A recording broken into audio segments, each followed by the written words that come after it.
रखना है, क्योंकि प्रेम अलग विषय है और प्रेम के नाम पर छलावा अलग विषय है। हमारे बालकों की आयु, हमारे बालकों की परिपक्वता इतनी नहीं होती कि वो प्रेम और छल को समझ सके।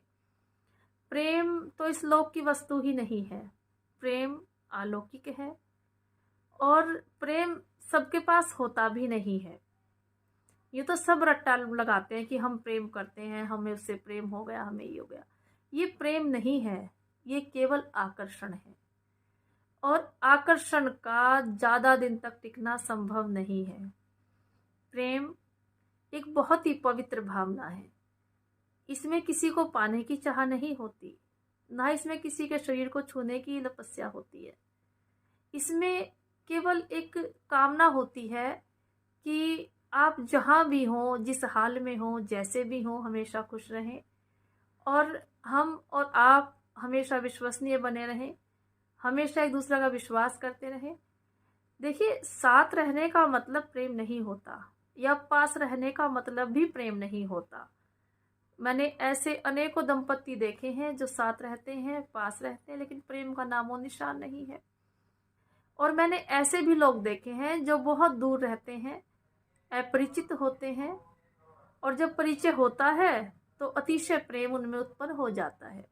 अब परमेश्वर को देखिए, प्रेम इतना शक्तिशाली है, प्रेम इतना पवित्र है कि जिससे हम परमेश्वर जैसी अद्वितीय शक्ति को, जो सच्चिदानंद स्वरूप हैं, उनको प्राप्त करने की सामर्थ्य हमें प्रेम दे देता है।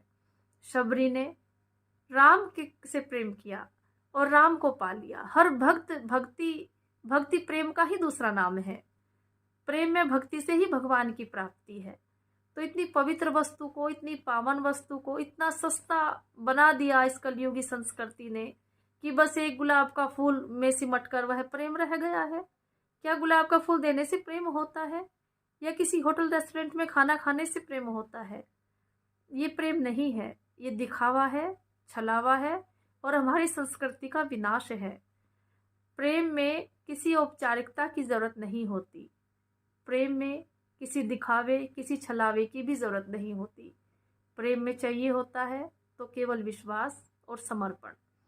अब अगर इस वीडियो को बच्चे देख रहे हैं तो वो अपने जो उनके मित्र हैं, जिनके प्रति वो आसक्ति महसूस करते हैं, वो इस चीज़ को जांचें और परखें कि उन्हें आपसे क्या चाहिए और आपको उनसे क्या चाहिए। समर्पण अलग विषय है, वासना अलग विषय है। अभी इस उम्र में, पढ़ने लिखने की उम्र में, अपना कैरियर बनाने की उम्र में, इतनी बड़ी बात हमारे बच्चों को समझ में नहीं आएगी, लेकिन हमें फिर भी प्रयास करना चाहिए कि अपने बच्चों को प्रेम जैसी भावना के विषय में समझाने का प्रयास करें। हमारे बच्चे यदि थोड़ा सा भी इस चीज़ को समझ गए, बच्चे नफरत को कम समझते हैं, प्रेम के छलावे में ज़्यादा आते हैं। इसलिए हमें बच्चों को प्रेम की ही परिभाषा समझानी चाहिए कि प्रेम किसे कहते हैं। प्रेम किसी एक दिन का मोहताज नहीं होता कि किसी एक दिन ही हम प्रेम शो करेंगे तो वो प्रेम रहेगा, बाकी दिन नहीं रहेगा।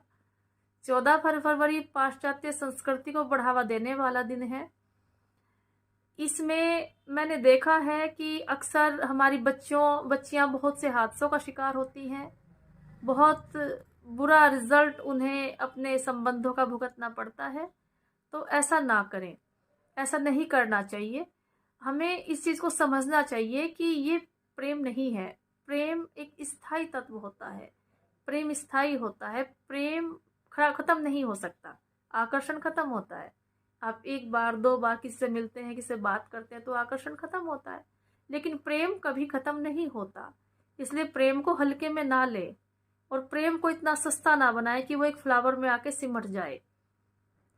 कुछ लोग प्रेम को जानते नहीं और प्रेम का दावा करते हैं, ये स्वयं के साथ ही छल करते हैं और फिर रोते हैं। प्रेम आत्महत्या करना नहीं सिखाता, प्रेम रुलाता भी नहीं है। प्रेम आपके हृदय को इतना